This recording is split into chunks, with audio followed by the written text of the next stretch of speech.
Remember when he told us, don't worry, this will all be over by Easter. Remember when he told us, literally, inject bleach. Bless me, Father.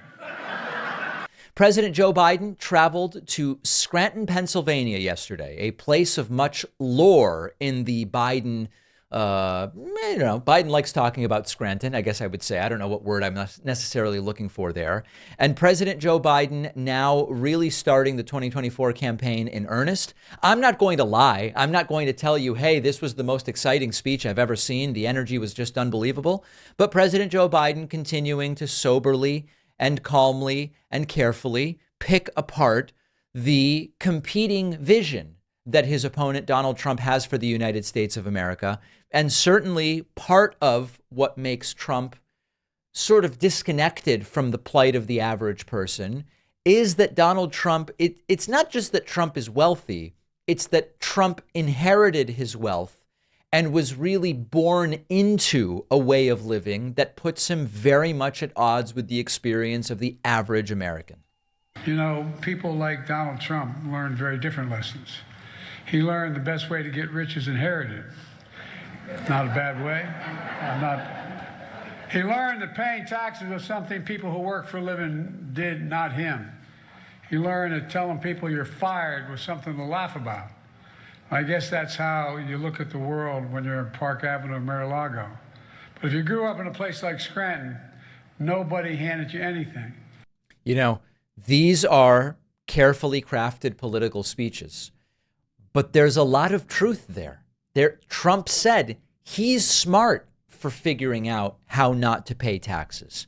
He has a history of not paying contractors, working people. He has a history of grifting. He has a history of selling to his followers anything that he can put his name on, then it fails, whether it's Trump steaks or Trump water or whatever the case may be. And so these are, at the end of the day, political speeches meant to win an election in November, but they really ring true. And as I've said before, Biden's a multimillionaire. Bernie is at least a millionaire, if not a multimillionaire, including his real estate holdings. But number one, their background had them far more connected for much of their lives to the circumstances of the average American. But that doesn't even matter. You could be very wealthy your entire life, but have figured out the problems facing the average American financially and economically. Trump has not figured that out. Here is more from Biden referring to this wild fundraiser at Mar-a-Lago that Trump held. There are only two presidents on record in all of American history that left office with fewer jobs than when they entered office.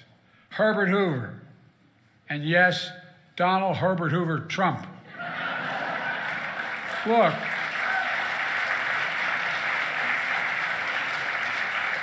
Trump's running again on the same failed trickle-down policies. Nothing's changed.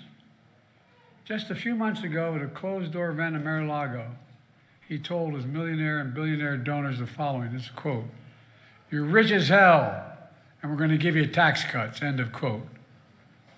And then they all laughed about it. Not because they didn't think it would happen, because they knew it will happen if he's elected. How does that make me feel? How does it make you feel? How does it make the people I grew up with feel?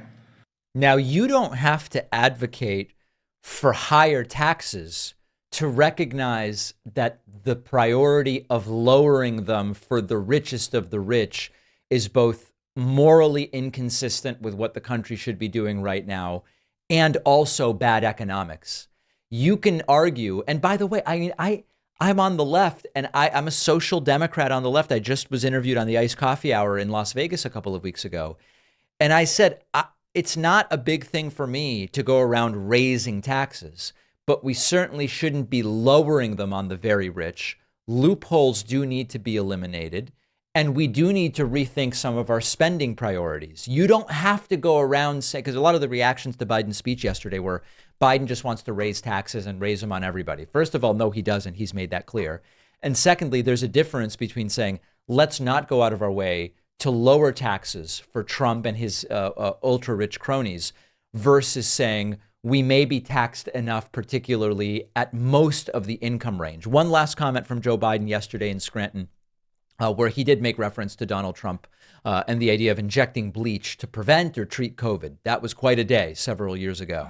When the pandemic hit, Trump failed the most basic duty any president owes the American people, a duty to care and a duty to respond.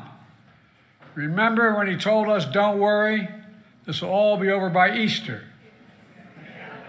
That was Easter of 2020, remember. Remember when he told us literally, inject bleach. Bless me, Father. Look, think about it. Think about it. Because he failed to care, not only did people die, but millions of Americans lost their jobs, their homes, their livelihoods. On Trump's watch, of the 4 years he was president, we lost nearly 3 million jobs were lost.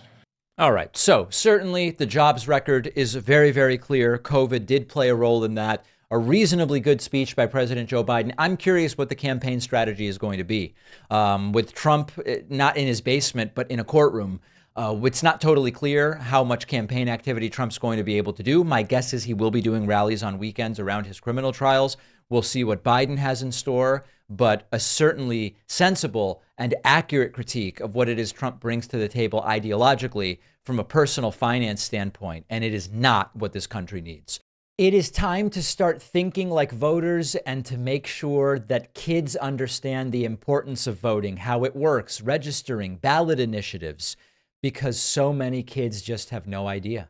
That's why I wrote the new children's book, Think Like a Voter. I can think of no better time and no more important group of folks to try to reach. The book is now available at davidpakman.com/book, where, by the way, you can get the first 2 books in the series as well.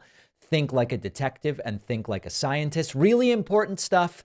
Donate them to local libraries, classrooms, read them with the kids. davidpakman.com/book.